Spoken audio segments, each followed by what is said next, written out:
Listen, shut that door.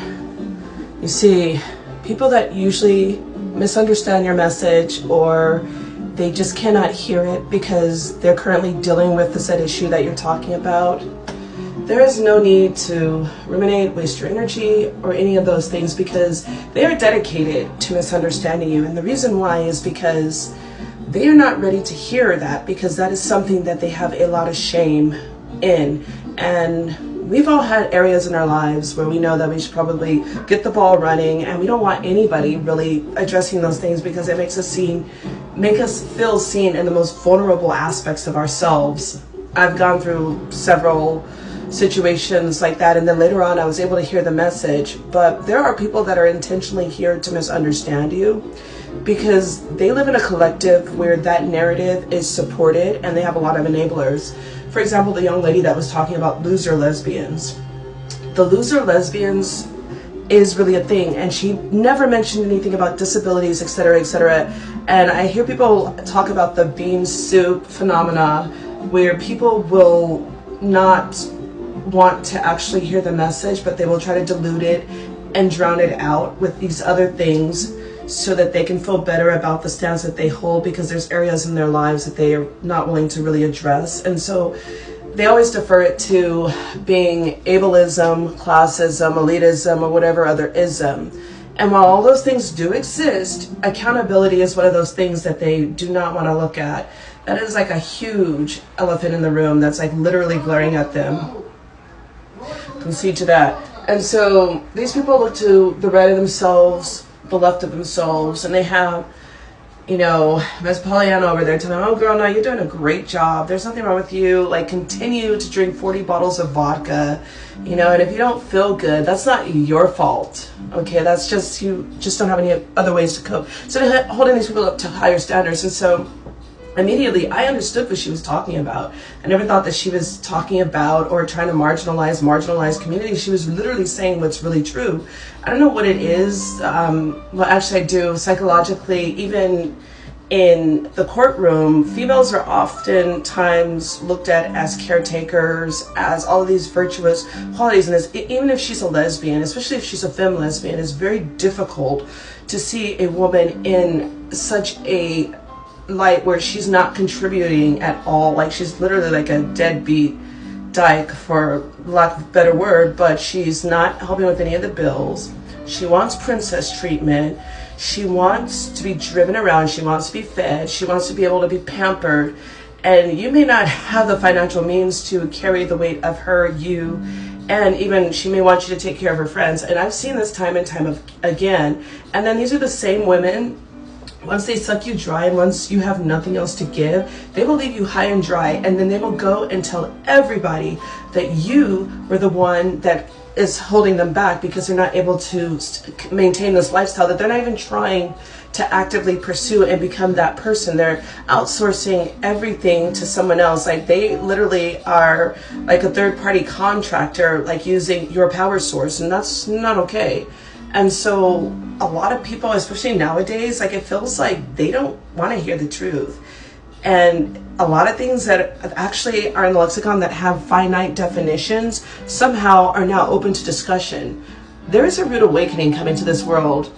And that very idea of not being able to call a thing, or having to put a disclaimer through everything, basically cuts the discourse of being able to effectively communicate. Now we've got a lot of people that are so, it's so sad, but they're so afraid to communicate their mind, their thought. They also have to over-explain why they decided that they wanted to wear a green earring, or they don't want to participate in the status quo. And I'm not one of those people. I've never been one of those people. I don't want to be around people right now. I'm at the age of my life where if I'm not going to go take a trip and it's like something that's like unique and different, I'm okay with staying home and reading a book or working on a project. I don't need to be out in the crowds anymore. And it's interesting. This is actually something that is actually new for me, because I just transitioned into this part of my life where I just want that peace, that quiet, that calm, some tea bubbling on the kettle. You know, I don't want to be out here in these streets, and I've never ever been one to be all about the slang or the styles. I wear what the hell I want to wear. I don't care what you think I should and should not be, where I should stand, how I should be, based on how I look, how I should show up, that I'm not allowed to be a girl because I'm 100% girl. I was born a female. I had female experiences growing up. I menstruate. I see the world as a woman because I am a woman. So for you to come into my life and say, hey, well, because you resemble this group or you're this, that, or the other, we need you to be more like this because I'm really uncomfortable. But yet I need you to stop doing that because the world revolves around me. But then you also need to show up like this because isn't somebody No, nobody is victimizing me unless I allow them to at this point in my life. So I'm saying all of this to say that a lot of people want to hear what is comfortable for them because they don't want to be challenged, because it is really uncomfortable to be challenged and to be truly seen in areas where you could definitely elevate, because you could be a much more polished, much more successful version of yourself. And I have also learned that the shiniest object in the room is not necessarily the shiniest object. It's like the Gilded Age, where people were so mesmerized by gold sprayed, gold plated everything. It was like old Hollywood, and the whole essence of Hollywood just reminds me of the Gilded Age. Every time, Hollywood has a very heavy energy. Every time I'm in Hollywood, around that crowd, I feel very heavy. I feel like literally a dragon demon is attacking me. But we need to get back to where the truth is okay, but also be cognizant of other people, because it's not okay to just, hurt someone else.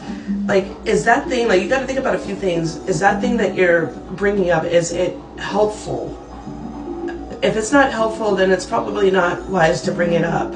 If it's not going to help somebody grow or have more self-actualization or help even yourself or the community or whatever function that it's supposed to serve within a system, it probably doesn't need to be said. And the hard thing to say is usually the thing that needs to be said.